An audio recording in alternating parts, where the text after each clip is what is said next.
tuna kalaran saktur hi Pastor Samuel la kanau pang tisu ti la ni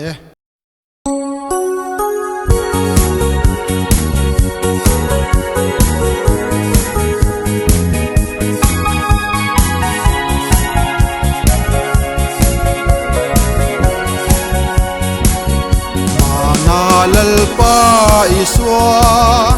amangai nau pang te katne na local phal ro ati a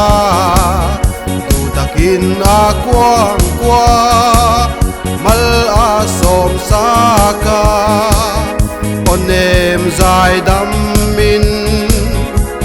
azir tir tree kanau pang tisu iswa amangai che van kong ko mu tuata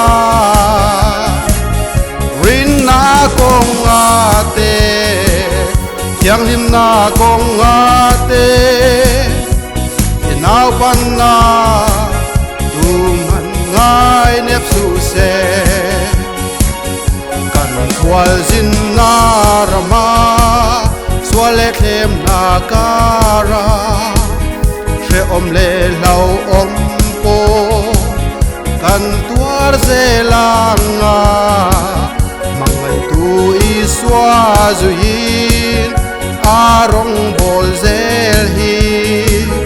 chatwana anen kan ken malo zo kanau pang tisu iswa amangai che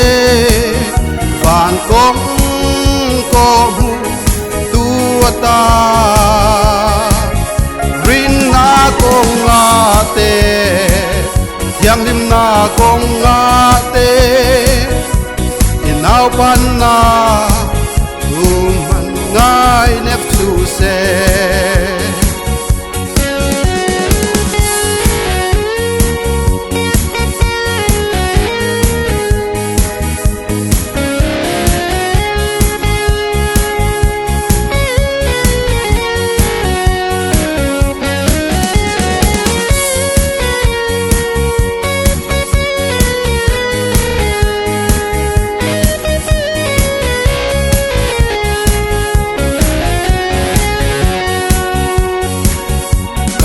wal zin na rama swale them na kara she om le lau om po kan tuar zelanga manglai tu iswa zuin arong bol zel hi chatwana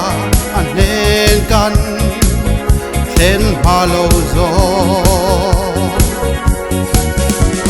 kanau pang tisu iswa amangai che